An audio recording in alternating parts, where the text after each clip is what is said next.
তো নমস্কার বন্ধুরা, আমি বাপন দাস আর আপনারা দেখছেন আমার বি বাইক সেন্টার। তো আজকে যেটা ভিডিও, একটা জিনিস, যারা নতুন মেকানিক হইয়া থাকো আর মেকানিক যারা শুধু মেকানিকের জন্য এই ভিডিওটা, একদম মেকানিকদের জন্য ভিডিও। কোনো কাস্টমার এই ভিডিওটা কিন্তু দেখবেন না। দেখলে কাস্টমার যদি দেখতে চাও তাহলে এই ভিডিওর মাধ্যমে আপনি কিছু বুঝতে পারবেন না। এর কারণে এটা হইল গিয়ে শুধু মেকানিকদের জন্য ভিডিওটা আমি বানাচ্ছি।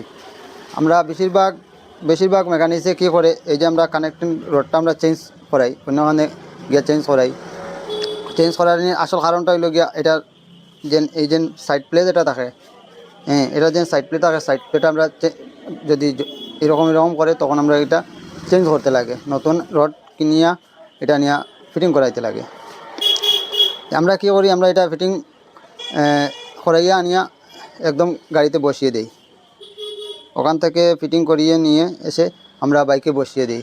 এটা আমরা চেক করি না এটা ঠিক আছে, ফিটিংগুলো ঠিক আছে না, ফিটিংগুলো কোনো গণ্ডগোল আছে, এগুলো আমরা চেক করি না। তো ফিটিংগুলো ঠিক করার কয়েকটা স্টেপ আমি একদম বলিয়ে দিচ্ছি, একদম সঠিকভাবে বলিয়ে দিচ্ছি যে আপনারা যদি এভাবে যদি এটা চেক করে লাগান, ক্র্যাঙ্কের যে প্রবলেমটা একবারে সলভ হয়ে যাবে। আর না হলে আরবার কিন্তু এই প্রবলেমটা আসতে পারে, একদম আওয়াজটাও আসতে পারে। তো এখন মেইন পয়েন্টে চলে যাই আমরা, কিসের জন্য এইটা বারবার খারাপ হয়।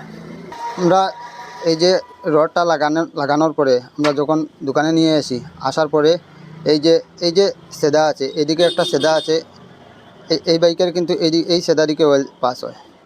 কোনো বাইকের এই জায়গা দিকে সেদা দেখতে পাবে, এদিকে একটু অয়েল দিবে আর একটু হাওয়া মারবে, এই জায়গা দিকে কিন্তু অয়েলটা বের হতে হবে। এদিকে অয়েল ডালবে, এদিক থেকে এসে এদিকে অয়েলটা বের হতে হবে। যদি এদিকে অয়েল যদি না বের হয় তাহলে এই যে রডটা ফিটিং করে আনবে, এই রডটা আর একবার খারাপ হওয়ার চান্স খুবই বেশি, 1 মাসের মধ্যে এটা খারাপ হয়ে যাবে।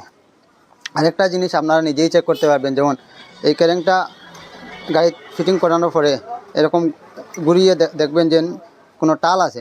যদি দুইটার অ্যালাইনমেন্ট একদম অ্যাকুরেট না থাকে তাহলে কিন্তু আরবার সমস্যা হতে পারে। তো বন্ধুরা, এটা এরকম গাড়ি লাগানোর পর এরকম একটু ঘুরিয়ে দেখবে যে অ্যালাইনমেন্ট সব প্রবলেম আছে নাকি এটা আপ ডাউন মারছে না সব কিছু ঠিকঠাক আছে, এরকম একটু দেখে নিতে